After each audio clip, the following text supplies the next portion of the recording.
ദൈവനാമത്തിന് മഹത്വമുണ്ടാകട്ടെ. ഇന്നത്തെ ചിന്തയ്ക്കായി ലഭിച്ചിരിക്കുന്ന വേദഭാഗം യോഹന്നാൻ്റെ 1-ാം ലേഖനം 2-ാം അധ്യായം 16-17 വാക്യങ്ങൾ. ജഡമോഹം, കൺമോഹം, ജീവനത്തിൻ്റെ പ്രതാപം, ഇങ്ങനെ ലോകത്തിലുള്ളതെല്ലാം പിതാവിൽ നിന്നല്ല, ലോകത്തിൽ നിന്ന് അത്രയാകുന്നു. ലോകവും അതിൻ്റെ മോഹവും ഒഴിഞ്ഞു പോകുന്നു, ദൈവേഷ്ടം ചെയ്യുന്നവനോ എന്നേക്കും ഇരിക്കുന്നു. ഒരു മകൾ അമ്മയോട് ദീർഘനാളുകൾ അയോഗ്യമായി പെരുമാറിയ ശേഷം ഒടുവിൽ വീട്ടിൽ നിന്നും ഒളിച്ചോടിപ്പോയി. അവളെ കണ്ടുപിടിക്കുവാൻ ഒരു മാർഗം മാത്രം അമ്മ ആസൂത്രണം ചെയ്തു. തൻ്റെ മകൾ രഹസ്യമായി കഴിഞ്ഞുകൂടുന്നെന്ന് സംശയിക്കപ്പെട്ട സ്ഥലത്ത് ഈ അമ്മയുടെ ഒരു ഫോട്ടോ ഒരു വലിയ കടലാസിൽ ഒട്ടിച്ച് പരസ്യ സ്ഥലത്ത് വെച്ചിരുന്നു. ആ ഫോട്ടോയുടെ ചുവട്ടിൽ പേര് കാണിക്കാതെ ഇതുമാത്രം എഴുതിയിരുന്നു: ഞാൻ നിന്നെ ഇപ്പോഴും സ്നേഹിക്കുന്നു. ഈ പരസ്യത്തിൻ്റെ മുമ്പിൽ കൂടെ അനേകർ നോക്കി കടന്നുപോയി. ദിവസങ്ങൾ പലത് കഴിഞ്ഞു. ഒടുവിൽ ഒരു പെൺകുട്ടി അതുവഴി കടന്നു പോകുമ്പോൾ അവളുടെ കണ്ണുകളെ ഉയർത്തി ശ്രദ്ധയോടുകൂടെ ഈ ഫോട്ടോയും പരസ്യവും ശ്രദ്ധിച്ചു. അതെ, ഇത് എൻ്റെ അമ്മയുടെ ഫോട്ടോ തന്നെയാണ്. വളരെ ആർദ്രതയുള്ള കണ്ണുകളാണ് എൻ്റെ അമ്മയുടേത്. അതെനിക്ക് ചെറുപ്പം മുതലേ അറിയാം. അവൾ കുറേ കൂടെ അടുത്തു. അതിലിപ്രകാരം എഴുതിയിരുന്നു: ഞാൻ നിന്നെ ഇപ്പോഴും സ്നേഹിക്കുന്നു. ഇത് അവൾക്ക് വേണ്ടിയുള്ളൊരു സന്ദേശമായിട്ട് ആളുകൾ ഗ്രഹിച്ചു. അമ്മ അവളെ സ്നേഹിച്ചു. ഇപ്രകാരമുള്ള ശബ്ദത്തിൻ്റെ കാരണം എന്തെന്ന് ചിന്തിച്ചു.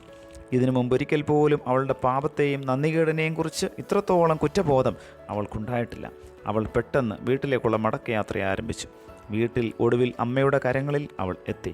അമ്മ ഇങ്ങനെ പറഞ്ഞു: എൻ്റെ മകളെ, നിന്നോടുള്ള സ്നേഹം എന്നിൽ ഒരു കാലത്തും കുറഞ്ഞു പോകുകയില്ല. പുതിയ നിയമ പുസ്തകങ്ങളിൽ ഏറെ വാത്സല്യത്തോടെയുള്ള ലേഖന പുസ്തകമാണ് യോഹന്നാൻ എഴുതിയ ലേഖനം. യോഹന്നാൻ തൻ്റെ ആത്മീയ കുഞ്ഞുങ്ങളായിട്ടാണ് വിശ്വാസികളെ കണക്കാക്കിയത്.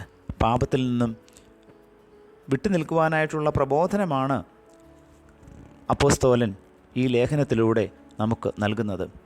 നമ്മുടെ ഇന്നത്തെ വചനഭാഗത്ത് നിഴലിച്ച് നിൽക്കുന്നത് പാപത്തിൻ്റെ 3 പ്രധാന പ്രഭവ കേന്ദ്രങ്ങളെക്കുറിച്ചാണ്. ജഡമോഹം, കൺമോഹം, ജീവനത്തിൻ്റെ പ്രതാപം എന്നിവയാണവ. നമ്മുടെ കർത്താവ് തൻ്റെ ശുശ്രൂഷ ആരംഭിക്കുന്നതിന് മുമ്പ് 40 ദിവസത്തെ ഉപവാസം കഴിഞ്ഞപ്പോൾ പരീക്ഷകനായ പിശാച് കർത്താവിനെ കീഴടക്കുവാൻ പ്രയോഗിച്ച 3 അസ്ത്രങ്ങളാണ് ഈ 3. കല്ലപ്പമാക്കി വിശപ്പടക്കുവാനും, ദേവാലയത്തിൻ്റെ അഗ്രത്ത് നിന്ന് ചാടി സാഹസികത പ്രകടിപ്പിക്കുവാനും, കണ്ണിൽ കാണുന്നതെല്ലാം വെട്ടിപ്പിടിക്കുവാനുമായിട്ടുള്ള ആഹ്വാനം ദൈവപുത്രനായിരുന്നിട്ട് പോലും യേശുവിന് മുമ്പിൽ പിശാച് അതിവിദഗ്ധമായി അവതരിപ്പിച്ചു. നമ്മുടെ ജീവിത കാലയളവിൽ ഈ 3 പരീക്ഷകളും നാം പലപ്പോഴും നേരിടുന്നവരാണ്. ആഹാരത്തോടുള്ള ആർത്തിയും, ആഡംബര ജീവിതത്തോടുള്ള താല്പര്യവും, വസ്ത്രാഭരണങ്ങളോടുള്ള ഭ്രമവും ഈ ലോകത്തിൻ്റെതായ മോഹങ്ങളാണ്. മോഹങ്ങൾ ജനിക്കുമാറ് ജഡത്തിനായി ചിന്തിക്കരുത് എന്ന് ദൈവത്തിൻ്റെ വചനം നമ്മെ ഓർമ്മിപ്പിക്കുന്നു. വികാരങ്ങളെയും വിചാരങ്ങളെയും നിയന്ത്രിക്കുന്നവർക്ക് മാത്രമേ ഈ പരീക്ഷയെ ജയിക്കുവാൻ സാധിക്കൂ. മറ്റുള്ളവരുടേതുപോലെ എനിക്കും ആകണമെന്നുള്ള ഒരാഗ്രഹവും, അന്യൻ്റെ ജീവിതം നശിപ്പിച്ചാണെങ്കിലും വേണ്ടിയില്ല എൻ്റെ സുഖത്തിനും സന്തോഷത്തിനും സംതൃപ്തിക്കും വേണ്ടി അവനുള്ളതെല്ലാം എൻ്റേതാക്കണം എന്ന മോഹവുമാണ് ഇന്നത്തെ സമൂഹത്തിൻ്റേത്. ആകയാൽ വഷളത്വം പ്രബലമായിക്കൊണ്ടിരിക്കുന്നതായ ഈ കാലഘട്ടത്തിൽ നന്മയുടെ ഓർമ്മകളായി നമ്മുടെ ജീവിതത്തെ രൂപാന്തരപ്പെടുത്താം. ദൈവത്തിൻ്റെ പരിശുദ്ധാത്മാവ് നമ്മെ അതിന് സഹായിക്കട്ടെ. പ്രാർത്ഥിക്കാം. കരുണാസമ്പന്നനായ കർത്താവേ, ഞങ്ങളോട് സംസാരിച്ചതിനായ സ്തോത്രം. ഞങ്ങളുടെ ജീവിതയാത്രയിൽ ദൈവിക തേജസ്സിൽ നിന്ന് ഞങ്ങളെ അകറ്റിക്കളയുന്ന എല്ലാ അന്ധകാര ശക്തികളെയും അവിടുന്ന് നീക്കണമേ. വികാരങ്ങളെയും വിചാരങ്ങളെയും നിയന്ത്രിപ്പാനും പരിശുദ്ധമായ നേർപ്പാതയിൽ സഞ്ചരിപ്പാനും ഞങ്ങൾക്ക് കൃപ നൽകണമേ. പുത്രൻ്റെ നാമത്തിൽ പ്രാർത്ഥന കേൾക്കണം പിതാവേ. ആമേൻ.